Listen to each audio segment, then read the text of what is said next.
ಐವರು ಪೊಲೀಸ್ ಅಧಿಕಾರಿಗಳ ಅಮಾನತು ವಿಚಾರಕ್ಕೆ ಸಂಬಂಧಪಟ್ಟಂತೆ ರಾಜ್ಯ ಸರ್ಕಾರದ ವಿರುದ್ಧ ಯಡಿಯೂರಪ್ಪ ಅವರು ಆಕ್ರೋಶವನ್ನ ಹೊರಹಾಕಿದ್ದಾರೆ. ಕೂಡಲೇ ಸಿಎಂ ಸಿದ್ದರಾಮಯ್ಯ, ಡಿಸಿಎಂ ಡಿಕೆ ಶಿವಕುಮಾರ್, ಗೃಹ ಸಚಿವರಾದಂತಹ ಡಾಕ್ಟರ್ ಜಿ ಪರಮೇಶ್ವರ್ ರಾಜೀನಾಮೆಯನ್ನ ಕೊಡಲೇಬೇಕು ಅಂತ ಹೇಳಿ ಆಗ್ರಹಿಸಲಾಗ್ತಾ ಇದೆ. ಈಗಾಗಲೇ ಐವರು ಪೊಲೀಸ್ ಅಧಿಕಾರಿಗಳನ್ನೇನು ಅಮಾನತು ಮಾಡಿದ್ರಲ್ಲ, ಅವರನ್ನ ಮಾಡೋದಕ್ಕಿಂತ ನೀವು ಮೊದಲು ರಾಜೀನಾಮೆ ಕೊಡಿ ಅಂತ ಹೇಳಿ ಬಿಎಸ್ ಯಡಿಯೂರಪ್ಪನವರು ಆಗ್ರಹಿಸುತ್ತಿದ್ದಾರೆ. ರಾಜ್ಯ ಸರ್ಕಾರದ ವಿರುದ್ಧವಾಗಿ ಆಕ್ರೋಶವನ್ನು ಹೊರಹಾಕ್ತಿದ್ದಾರೆ ಬಿಎಸ್ ಯಡಿಯೂರಪ್ಪನವರು. ಮೊದಲು CM Siddaramaiah, DCM DK Shivakumar, doctor G Parameshwar ನೀವು ರಾಜೀನಾಮೆ ಕೊಡಿ. ಮೊದಲು ಕನಿಷ್ಠ ನೈತಿಕತೆ ಇದ್ರೆ ಹೊಣೆ ಹೊತ್ತು ರಾಜೀನಾಮೆಯನ್ನ ಕೊಡ್ಲಿ. ವಿಜಯೋತ್ಸವ ಆಚರಣೆಗೆ ಮುಂದಾಗಿದ್ದಕ್ಕೆ ಈ ರೀತಿಯಾದಂತಹ ದುರಂತ ಸಂಭವಿಸಿದೆ. ಸಿಎಂ ಡಿಸಿಎಂ ಮುಂದೆ ನಿಂತ್ಕೊಂಡು ಆಯೋಜಿಸಿದ್ರಿ, ಎಲ್ಲ ಪ್ಲಾನ್ ಮಾಡ್ಕೊಂಡಿದೆ ಸಿಎಂ ಮತ್ತು ಡಿಸಿಎಂ.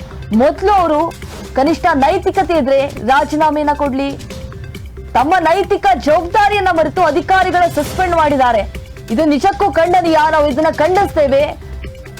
ಜನಾಕ್ರೋಶ ತಗ್ಗಿಸಲು ಪೊಲೀಸ್ ಅಧಿಕಾರಿಗಳನ್ನ ಸಸ್ಪೆಂಡ್ ಮಾಡಿದ್ದಾರೆ. ಈಗಾಗಲೇ ಸಾರ್ವಜನಿಕ ವಲಯದಲ್ಲಿ ತೀವ್ರವಾದಂತಹ ಆಕ್ರೋಶ ಕೂಡ ಕೇಳಿ ಬರ್ತಾ ಇದೆ.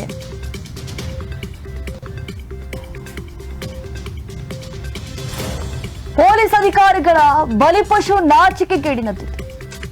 ಈ ರೀತಿಯಾಗಿ ಮಾಜಿ ಸಿಎಂ ಬಿಎಸ್ ಯಡಿಯೂರಪ್ಪನವರು ಆಕ್ರೋಶವನ್ನ ಹೊರಹಾಕಿದ್ದಾರೆ.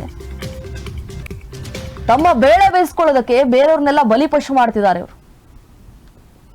ಅವರಾಗೆ ಅವರೇ ಡಿಸೈಡ್ ಮಾಡಿದ್ರು, ಅವರಾಗೆ ಅವರೇ ಸಂಭ್ರಮಾಚರಣೆ ಮಾಡಿದ್ರು, ಅವರೇ ಕರೆದು ಸನ್ಮಾನ ಮಾಡಿದ್ರು.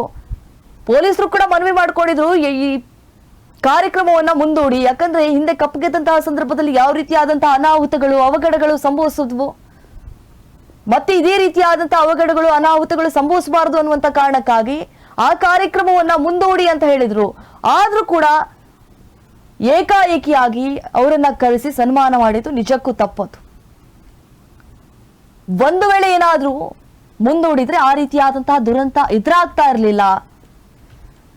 ನೋಡಿ, ಇದು ನಾಚಿಕೆಗೇಡಿನ ಸಂಗತಿ. ಇದು ಸ್ವತಃ ಮುಖ್ಯಮಂತ್ರಿ, ಉಪಮುಖ್ಯಮಂತ್ರಿಗಳೇ ಮುಂದೆ ನಿಂತುಕೊಂಡು ಇಡೀ ಸರ್ಕಾರ ವ್ಯವಸ್ಥೆಯ ಜವಾಬ್ದಾರಿಯನ್ನ ಹೊತ್ತು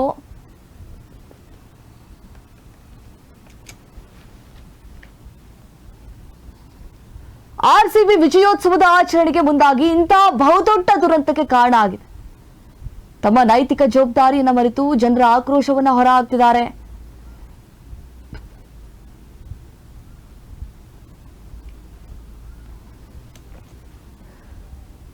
ತಣ್ಣಗಾಗಿಸುವುದೆಂದು ದುರಾಲೋಚನೆಯಿಂದ ಪೊಲೀಸ್ ಆಯುಕ್ತರು ಸೇರಿದಂತೆ ಐವರು ಪೊಲೀಸ್ ಅಧಿಕಾರಿಗಳನ್ನ ಈಗಾಗಲೇ ಬಲಿಪಶು ಮಾಡಿಕೊಂಡು ಅವರನ್ನು ಸಸ್ಪೆಂಡ್ ಮಾಡಿ ಬಿಸಾಕ್ಬಿಟ್ರು.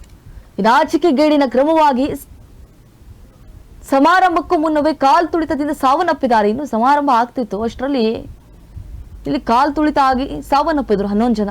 ಈ ನೋವಾಗಿರುವಂತಹ ಸುದ್ದಿ ತಲುಪಿದ್ರು ಕೂಡ ಬಂಡತನದಿಂದ ಸನ್ಮಾನ ಕಾರ್ಯಕ್ರಮವನ್ನ ಮುಗಿಸಿ ನಂತರ ಆ ಚಿನ್ನಸ್ವಾಮಿ ಸ್ಟೇಡಿಯಂಗೆ ತೆರಳಿ ಅಲ್ಲೂ ಕೂಡ ಕಾರ್ಯಕ್ರಮವನ್ನ ಮುಂದುವರಿಸಿ ನಿಜಕ್ಕೂ ನಾಚಿಕೆ ಇದು. ಕಾಂಗ್ರೆಸ್ ಸರ್ಕಾರ ಕರುನಾಡಿನಲ್ಲಿ ಕರಾಳ ಇತಿಹಾಸ ಸೃಷ್ಟಿಸಿದೆ. ಜನರ ಆಕ್ರೋಶವನ್ನ ತಣಿಸಲು ಹಾಗೂ ಉಚ್ಚ ನ್ಯಾಯಾಲಯದ ನ್ಯಾಯದಂಡದಿಂದ ಹೇಗಾದ್ರೂ ಮಾಡಿ ತಪ್ಪಿಸ್ಕೊಳ್ಬೇಕು ಅಂತ ಹೇಳಿ ಅಧಿಕಾರಿಗಳನ್ನ ಇಲ್ಲಿ ಸಸ್ಪೆಂಡ್ ಮಾಡಿಬಿಟ್ಟಿದ್ದಾರೆ. ಕುರ್ಚಿಗೆ ಅಂಟಿ ಕೂರುವ ಸ್ವಾರ್ಥ ಹೊಂದಿದ್ದಾರೆ. ಇದು ನಾಚಿಕೆಗೇಡಿನ ಸಂಗತಿ ಅಂತ ಹೇಳಿ ಬಿಎಸ್ ಯಡಿಯೂರಪ್ಪನವರು ಆಗ್ರಹಿಸಿದ್ದಾರೆ. ನಿಮಗೆ ಕನಿಷ್ಠ ನೈತಿಕತೆ ಇದ್ರೆ ನೀವು ರಾಜೀನಾಮೆಯನ್ನ ಕೊಡಲೇಬೇಕು. ಯಾರ್ಯಾರನ್ನು ಹೋಗಿ ಬಲಿಪಶು ಮಾಡೋದಲ್ಲ, ಅಮಾನತು ಮಾಡೋದಲ್ಲ ಅಧಿಕಾರಿಗಳನ್ನ. ಮೊದಲು ನೀವು ರಾಜೀನಾಮೆ ಕೊಡ್ರಿ ಅಂತ ಹೇಳಿ ಕಿಡಿಕಾರ್ತಿದ್ದಾರೆ.